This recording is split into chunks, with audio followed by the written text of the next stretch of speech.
A bowl on the counter this morning costs less than $1. One fruit you've walked past 1,000 times.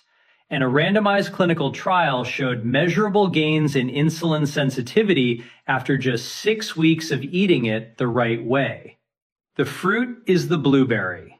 But before you click away thinking you've heard this one before, you haven't. Because roughly 7 out of 10 people who buy blueberries destroy the benefit before it ever reaches their blood. They blend them, bake them, drown them in sugar, or eat them before the food that should have been there first. And here's the part that should bother you. There are 7 fruits sitting on your counter or in your fridge right now. 3 of them are quietly helping your blood sugar. 4 of them are quietly hurting it. And nobody, not the bag, not the produce manager, not the quick check at your last appointment, is telling you which is which. I'm going to rank all 7 today, worst to first. Number 7 is the one most people over 60 reach for all summer, thinking it's harmless because it's mostly water. Number 1 is why a man named Frank Delaney, 67, watched his A1C drop from 9.2 to 6.8 in 4 months. His primary care doctor had the metformin prescription pad out and then put it back in the drawer. My name is Dr. William Lee, and today I'm going to show you exactly what Frank did, what the trial evidence actually says, and which fruits you need to move out of your daily rotation tonight. 2 quick things before I rank a single fruit, and they matter more than the list itself. First, if you're over 60 and you keep an eye on your blood sugar, subscribe. This channel exists to give you the explanation a 12-minute office visit never has time for. Then leave 1 word in the comments, the fruit you eat most days of the week. I read them and they tell me what to cover next. That's it. Now let's get into it. Let me explain why fruit is so confusing for anyone managing blood sugar. Because fruit isn't one thing. It's not like table salt, where more is worse and less is better. Fruit is more like a medicine cabinet. Some bottles in that cabinet help you. Some hurt you, and a few of them look almost identical on the outside while the contents are doing completely different things inside your body. Here's what happens when you eat fruit. The sugar in fruit is mostly fructose. Now, fructose doesn't go straight into your bloodstream like glucose does. It takes a detour through your liver first. In small amounts, with the fiber of the fruit still intact, your liver handles it cleanly. Blood sugar stays level. No spike, no crash.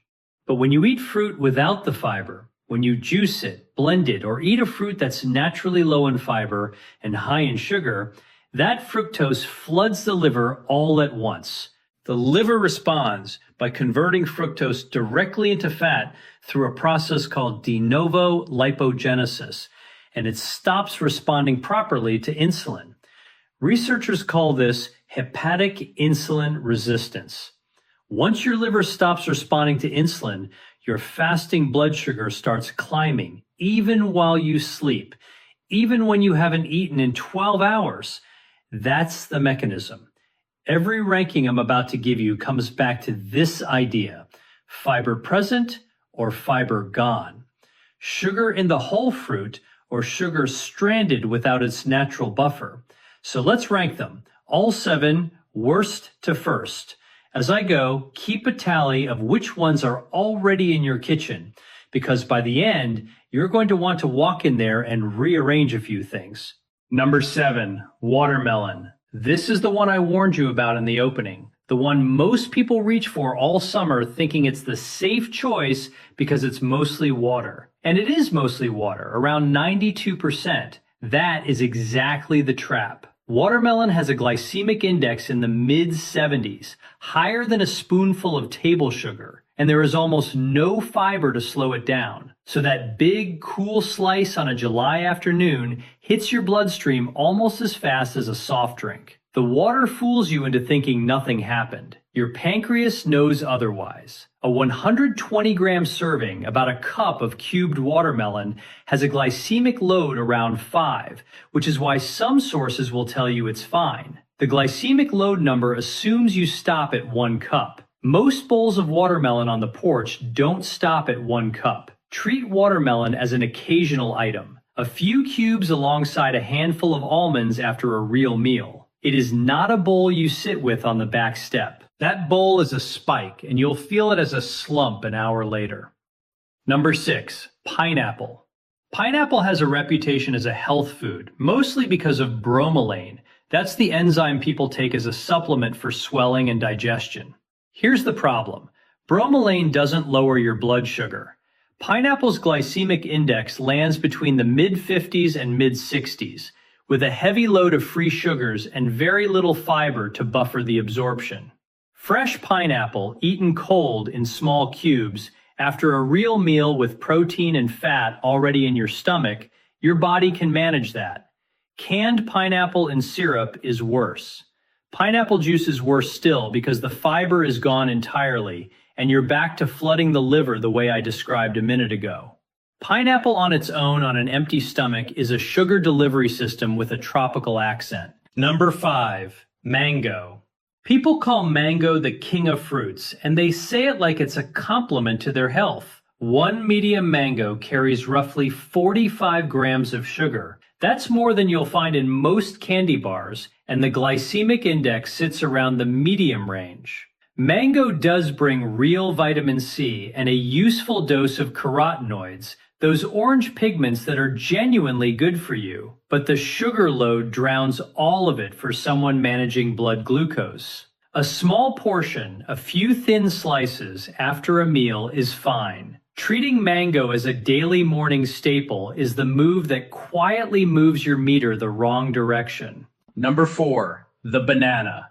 This is the one in almost every kitchen in America, and this is where the script gets genuinely interesting, because the banana proves the whole point of this video. A banana is not one fixed thing. A firm, green-tip banana is full of resistant starch. Type 2 resistant starch specifically, the kind of starch your body cannot break down quickly. It passes through your gut slowly and barely moves your blood sugar. But as that banana sits on your counter and the skin goes from green to yellow to spotted to brown, that resistant starch converts into ordinary sugar. A heavily spotted banana climbs into the medium glycemic range, somewhere in the low 60s. Same fruit, completely different effect, 3 days apart. And here is where most people get it wrong. They grab the softest, sweetest, brownest banana, the one their eyes say is perfectly ripe, and eat it alone first thing in the morning on an empty stomach. Then they wonder why they feel shaky and starving by 10 a.m. A green tip banana, half of one, eaten with a tablespoon of peanut butter or a boiled egg, that's a reasonable addition to breakfast. A brown banana alone at 7 in the morning is a spike with a crash already built into the back end. So that's your 4. Watermelon, pineapple, mango, and the overripe banana. 4 fruits sitting in kitchens all over the country, quietly working against the exact thing their owners are trying to fix. Now the 3 that work for you. Number 3, the apple. You've heard an apple a day your whole life, and it turns out that one is mostly true with one condition. The skin has to stay on. The apple's real tool is pectin, a soluble fiber concentrated right under the skin. Pectin dissolves into a gel in your gut, and that gel slows the absorption of sugar to a crawl. Studies on soluble fibers like pectin have shown meaningful drops in peak post-meal blood glucose. The apple skin also carries most of its polyphenols, those plant compounds tied to steadier insulin responses in clinical work.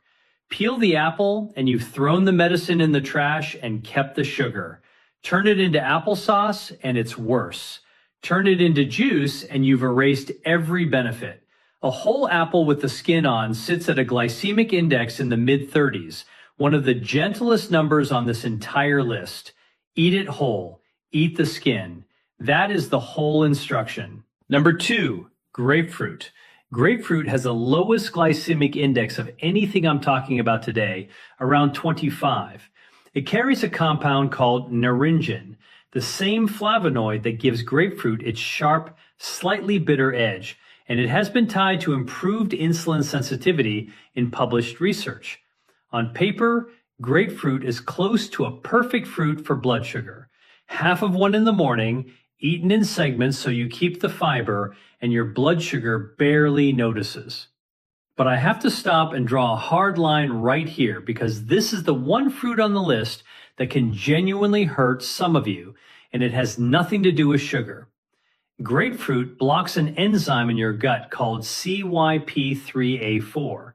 That enzyme is what your body uses to break down a long list of common medications, many statins for cholesterol, several calcium channel blockers used for blood pressure, and others. Block that enzyme with grapefruit, and the medication can build up in your bloodstream to levels it was never meant to reach.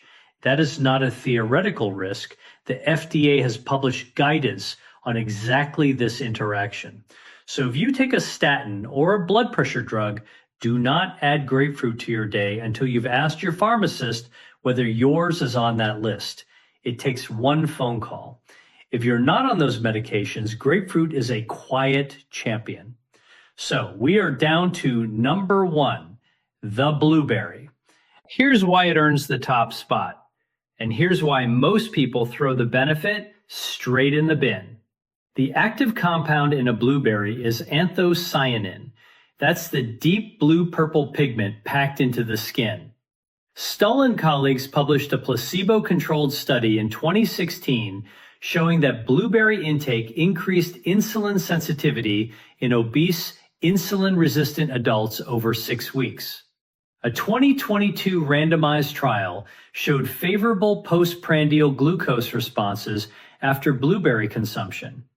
A 2024 review in the journal Nutrients synthesized the evidence and concluded that anthocyanin-rich diets are associated with better diabetes outcomes in at-risk groups.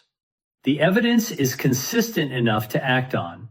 Now, here is the wrong way mistake, the one I promised you at the very top of this video.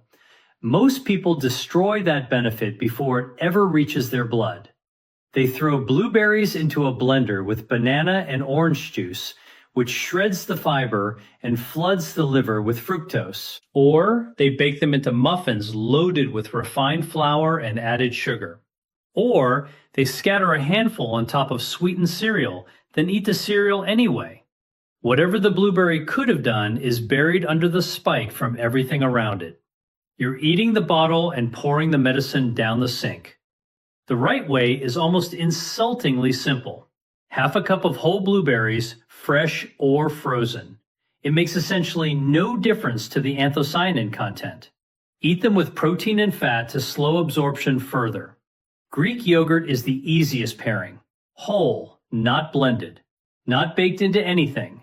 Not buried under cereal. Let me tell you about Frank. He was 67 when he first sat in my office and told me his morning A1C result out loud, 9.2. For anyone who doesn't live by that number, A1C is your average blood sugar over roughly 3 months. 9.2 is the range where the conversation about starting a second medication usually starts. His primary care doctor had already booked a follow-up to put him on metformin. Frank didn't want to start a new pill. 4 months later, his A1C read 6.8. His doctor put the prescription pad back in his drawer. He asked Frank what he had actually done. Frank said, "1 fruit and I stopped one thing." What Frank did day after day was stir half a cup of whole blueberries into plain Greek yogurt every single morning. No blender, no cereal, just whole berries and the protein fat base doing exactly what pectin and anthocyanin needed it to do, slowing everything down. And he did one more thing. He stopped the glass of orange juice he had been drinking with breakfast for 38 years. That juice was canceling his blueberries out before he ever left the kitchen. A serving of the cheapest berry in the store, eaten whole with protein, instead of a daily glass of fruit juice that was quietly driving up his fasting blood sugar overnight. 4 months, 9.2 to 6.8. He wrote it down in his notebook before he left the office. So here is exactly what to do starting tonight, before this becomes one more video you watched and forgot. 1. Walk into your kitchen and find the 4: watermelon, pineapple, mango, and any banana that has gone soft and spotted. You do not have to throw them out. You have to move them in your own head from snack to treat. Small portions after a meal. Never alone on an empty stomach. 2. Tomorrow morning, half a cup of whole blueberries, fresh or frozen, with plain Greek yogurt or a small handful of nuts. Not in a smoothie, not baked into anything, not on cereal. Whole. 3. If there is fruit juice in your refrigerator right now, orange, apple, any of them, pour the glass you have and make it the last one. Juice is the fastest way to undo every other change on this list. 4. Keep apples with the skin on in a bowl where you will actually see them and eat them whole. The skin is the medicine. Pectin under the skin does the slow absorption work. 5. This one is not optional. If you take a statin or a blood pressure medication or any drug your pharmacist has flagged for food interactions, call your pharmacist before you add grapefruit. One phone call. Do not guess. And do not stop a medication on your own because of something you saw online, including from me. The fruit is the easy part. The drug interaction is the part that puts people in the hospital. Here's the piece I want you to carry out of this video. Frank changed 2 things that first morning. He added the blueberries and he dropped the orange juice he had been drinking with breakfast for almost 4 decades. That second change mattered every bit as much as the first. The fruit you add to your morning matters far less than the thing you have been drinking every day that is spiking your blood sugar before you have even sat down. That is the next video. The 3 morning drinks most people over 60 reach for every day that quietly raise fasting blood sugar, and the 2 that genuinely lower it. One of them is probably in your hand right now. If you want your number to move the way Frank's did, that is where to go next.